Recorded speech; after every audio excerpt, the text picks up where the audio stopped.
Unidad 3. Teoría sobre el funcionamiento del cerebro humano, neurociencia. Nacimiento de la neurociencia.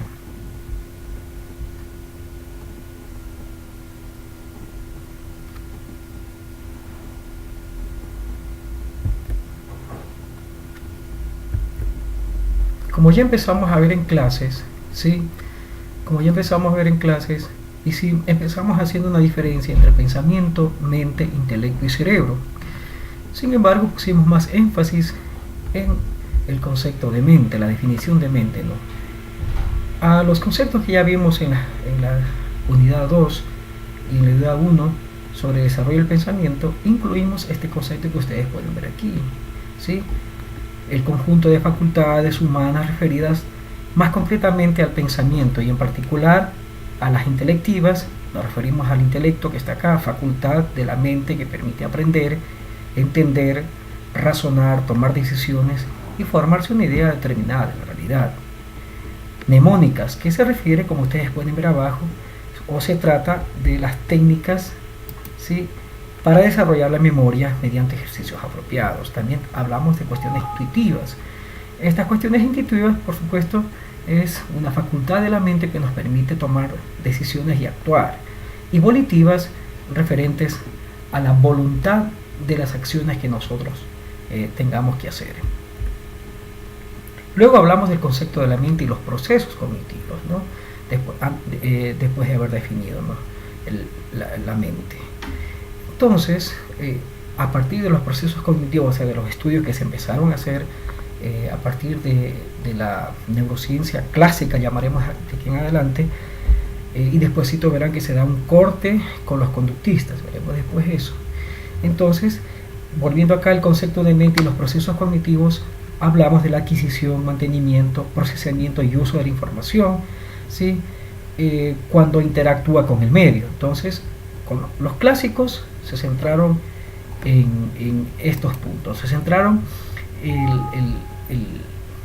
es decir, el output, que vamos a ver aquí, es decir, el output y el input visual, que era la percepción, y el output motor, que era la acción. Y hicimos una definición de la percepción, diferenciando entre sensación y percepción. Como ustedes pueden ver aquí, la sensación, ¿cierto?, es la primera etapa, diríamos, que vemos o tenemos el contacto con el mundo externo. Esa es la sensación. En cambio, la percepción es cuando procesamos aquello que vemos por primera vez, en la cual se dan tres etapas: discriminación, reconocimiento e identificación. Entonces la persona discrimina, diferencia dos formas, dos sonidos, a lo que se haya enfrentado con la realidad. Segundo, hace un reconocimiento, ¿no? Indica si un objeto o una forma ha sido vista antes, es decir, la memoria empieza a dar información para comparar, y luego se identifica y nombra el objeto, la edad o la forma con la que hayamos identificado aquel objeto de la realidad. Estas dos cosas se centran en la teoría clásica, digamos, de la neurociencia cognitiva clásica, ¿no? Se centra en la percepción y en la acción. Es decir, la toma de decisiones a partir de estos dos puntos de aquí, ¿no? Contexto, los contextos en los que esté, las motivaciones, las preferencias y las experiencias. Que eso podríamos anexar muy bien al contexto de la educación en el aula, ¿no? Luego vemos el contexto histórico, donde reside la inteligencia o localización cerebral. La discusión que viene con Pitágoras 550 años antes de Cristo, con Hipócrates 400 años antes de Cristo. Para estos dos personajes, como dijimos en clases, allí en el cerebro fluían la sangre, la bilis amarilla y la bilis negra y la flema. Bueno, para ellos era una respuesta, digamos, en esa época no tenían el conocimiento que tenemos nosotros, así es que esas respuestas obviamente no eran para nada científicas, eran todas de carácter, digamos, especulativas, filosóficas. Por ejemplo, para Aristóteles el cerebro cumplía un papel secundario, enfriaba la sangre, era el motor de la mente y del comportamiento, ¿no?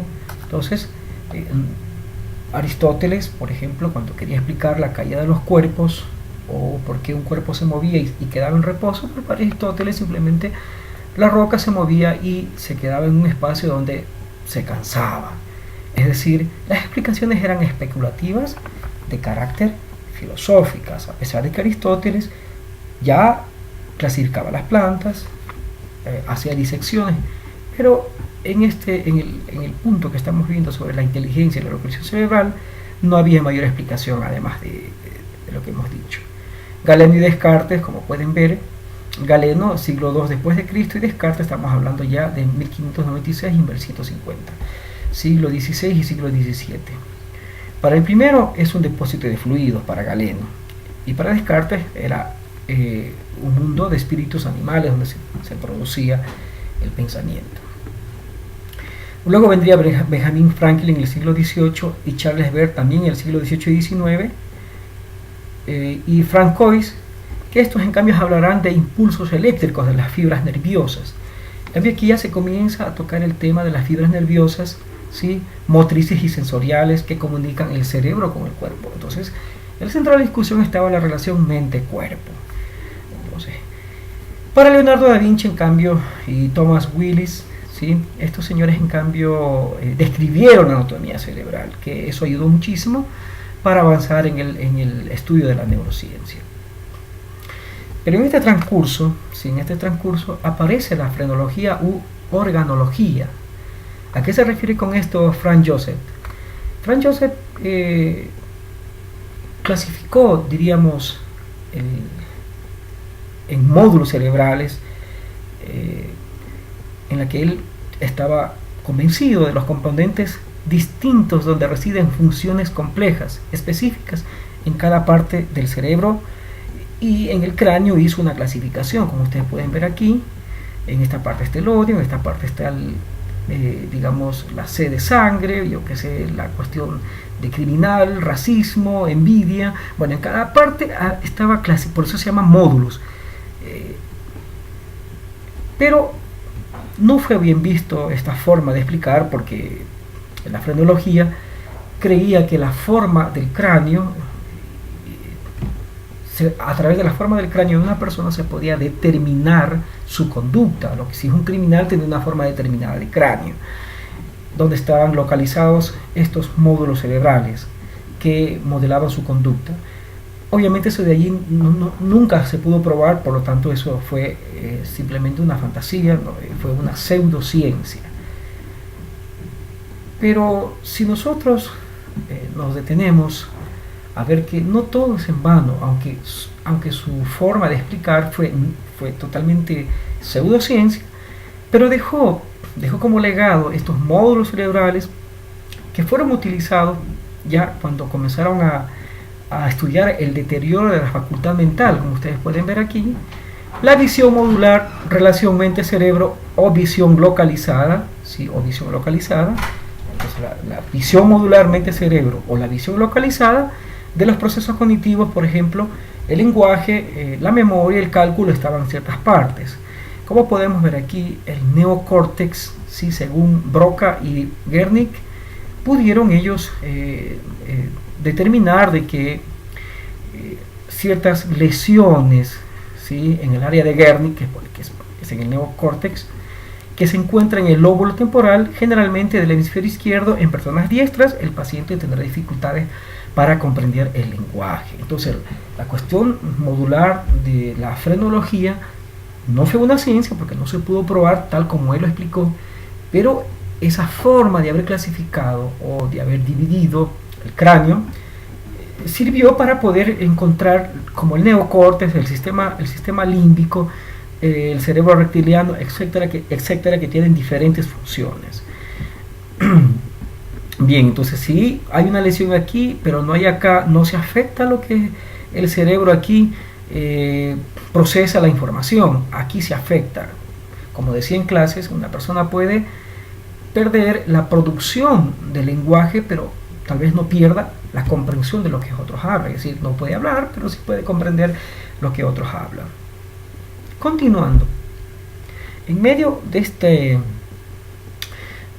estos avances del surgimiento de la neurociencia, se da una ruptura abrupta en el siglo XX, estamos hablando de los años 30, 40, donde ahí mismo se da el nacimiento ya en sí de las ciencias cognitivas, pero el contexto en el que nace es en respuesta al surgimiento del conductismo. Por eso vamos a ver el contexto histórico del surgimiento de las ciencias cognitivas. Entonces vamos a ver a Pavlov y vamos a ver a Skinner, cómo ellos en cambio, ¿sí?, aquí rechazaron en su totalidad, ¿sí?, querer estudiar la mente, ¿sí? Entonces a eso se le llamó revolución cognitiva, es decir, a la desvinculación entre la reciente ciencia cognitiva que veníamos narrando anteriormente y el movimiento conductista de corte positivista en su totalidad, donde ellos, como los positivistas, solo estudiaban lo que podían observar y medir. Por lo tanto, el conductismo excluyó a la mente de su campo de investigación. Los positivistas, el objeto de estudio para ellos fue la conducta, aquellos que pueden ver, aquellos que pueden observar. La mente era una caja negra. Por lo tanto, desecharon como objeto de investigación la mente. Se centraron en las relaciones entre estímulos ambientales y comportamientos observables, medibles. Pero ahora vamos a diferenciar entre Pavlov, que se le llama el condicionamiento clásico, y Skinner, que se llama el condicionamiento operante. Bueno, tenemos que tener en cuenta que estos conductistas, ambos son conductistas, Pavlov y Skinner, pero la forma de cómo explican la conducta no es la misma. Muy bien, empezaremos con Pavlov, con el condicionamiento clásico. Entonces el primer punto es, como ustedes pueden ver, perro, salivación más comida. En el medio no hay estímulo. La respuesta, ¿sí?, y el estímulo, que es la comida, es natural. La salivación es la respuesta, ¿no? Entonces, al frente de la comida, el perro saliva de manera natural porque en el medio no hay ningún estímulo. Segundo punto, se quita la comida, se pone el estímulo, la campana. Al sonar la campana, sí, que es el estímulo neutral, el perro no da ninguna respuesta, la salivación, ¿no es cierto? Entonces, este es el segundo punto. Se le pone el estímulo neutral, que es la campana, a sonar, y no hay salivación, no hay respuesta condicionada. El perro no saliva como cuando salivara a poner la comida. Bien, tercer punto. Aquí se da el condicionamiento, ¿sí? Se une el condicionamiento neutral, que es la campana, más la comida, que era el estímulo, ¿sí?, que era el estímulo para que el perro salivara. Entonces, después de muchísimas veces de repetir sonar campana, poner la comida, sonar la campana, poner la comida, entonces en el cuarto punto se quita la comida, ¿sí?, se quita la comida y solo se suena la campana. Por lo tanto, el estímulo que arriba era neutral ahora se convierte en un estímulo condicionando, ¿sí?, un estímulo condicional. Condiciona, solo el sonido de la campana le provoca salivación, aunque la comida no aparezca. Entonces, la respuesta se llama condicionada, ¿sí?, y el estímulo se llama condicionado, ¿sí? Entonces, esta forma del condicionamiento clásico, Pavlov logró explicar la conducta o el aprendizaje a partir de ponerle un estímulo para que dé una respuesta deseada. En cambio, Skinner va por otro lado, es decir, aquí tenemos la conducta operante. Es una conducta emitida por un sujeto que no está asociado a un estímulo específico, es decir, no hay un estímulo que le obligue a dar una respuesta, sino que está controlado por sus efectos o consecuencias. Entonces aquí vemos un ratón. Entonces no hay un estímulo que le obligue a hacer algo, es decir, un estímulo. En este caso el ratón explora y toca algo, y al tocar algo le dan comida. Entonces el ratón empieza a asociar que al tocar esto le dan comida, y repite las veces cuando tiene hambre, repite muchas veces hasta que le den mucha comida. Por eso es operante, porque este animal nadie le estimula para que se produzca una respuesta, ¿no? Entonces pueden cambiar el objeto que le estimula cuando toca, pueden poner otra cosa, el ratón se demorará hasta encontrar aquello que le da una respuesta aquí, ¿no? Entonces por eso se llama operante, tenía otra forma. Como pueden ver aquí, también se utilizó con palomas que jugaban a una especie de ping pong, y cuando una paloma perdía, o sea, se le caía, la otra automáticamente bajaba al huequito donde tenía, debajo de la mesa había comida. Entonces, operante porque tienen que operar para encontrar un estímulo, ¿no? Bien, o esperando, ¿sí?, las respuestas que uno quiere a partir de las consecuencias, ¿sí?, o de los efectos controlados que pueden estar, ¿no?, que se le puede poner al sujeto, en este caso animales. Bien, entonces estos señores rompieron con el estudio de la mente que habían empezado los anteriores, ¿sí?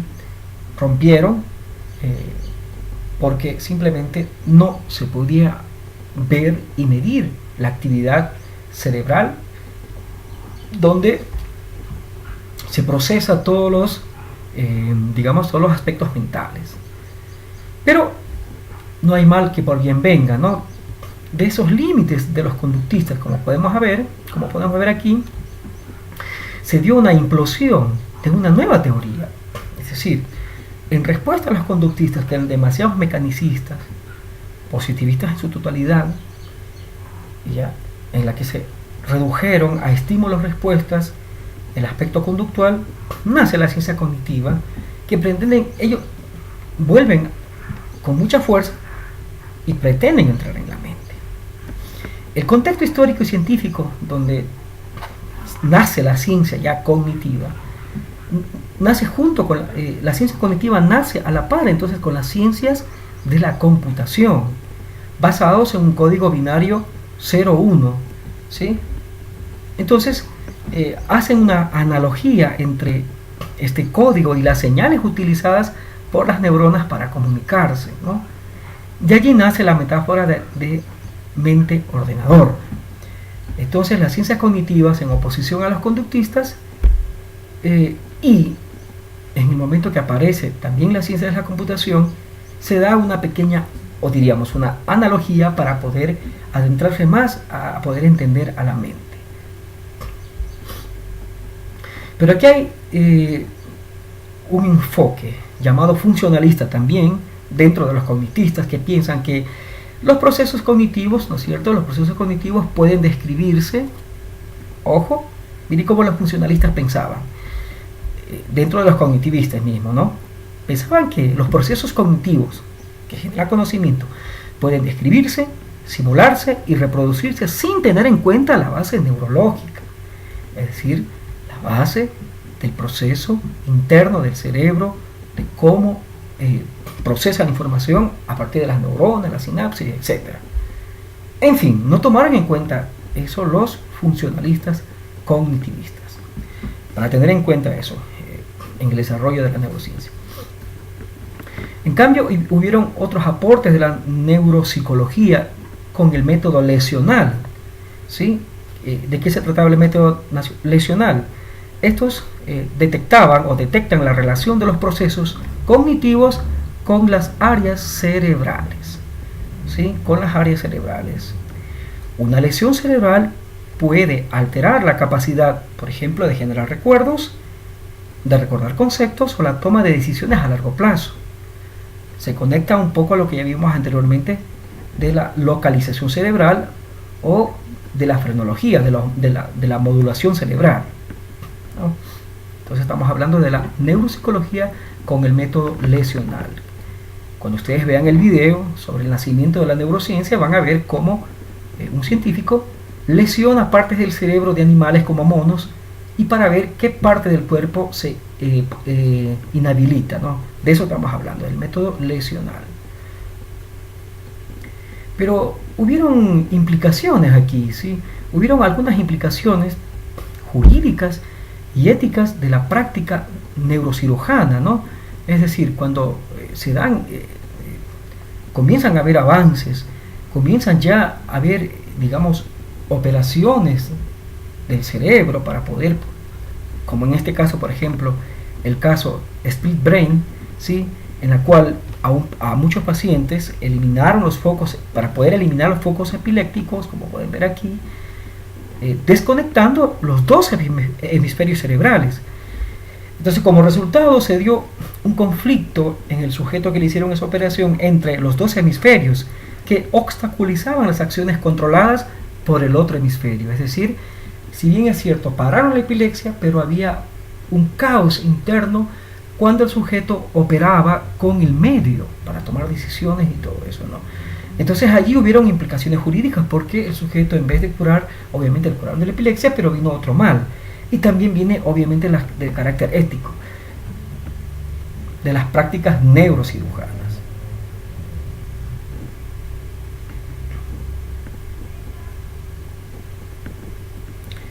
Bien, con esto hemos terminado entonces la clase de neurociencia. Quiero que revisen estas explicaciones. No se olviden que en clase trabajaremos un taller para procesar esta explicación que voy a dejar en la plataforma. Muchas gracias. Nos vemos en clase.